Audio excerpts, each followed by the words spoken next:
Hello friend जय जगन्नाथ। वर्तमान समस्त बहुत बड़ खुशी खबर कहीं बिना आरटीओ ऑफिस रे जाकि एलएल पास हो पार्चनी। जो मैंने एलएल पास होगापी चाहूँ से आधार कार्ड रे मोबाइल नंबर थी कंपलसरी से मो पाखक आसिक एलएल पास हो पारे बा किंबा जेकोसी जनसेवा को जाकि एलएल पास हो पारे।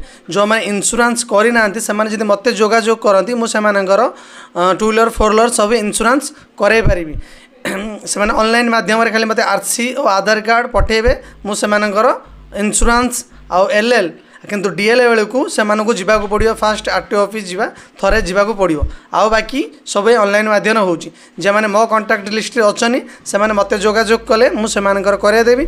जो जो और अलग डिस्ट्रिक्ट अच्छा से निकटस्थ जनसेवा केन्द्र कि ऑनलाइन साइबर कैफ को जाकि से निजे हेटी एलएल पास हो पारे इंश्योरेंस करे पारे। कहीं आमर ओडिशा सरकार बहुत कटकणा जारी कर इंश्योरेंस एलएल ए सब जो मैंने कराया चाहूँ मत कांटेक्ट कर।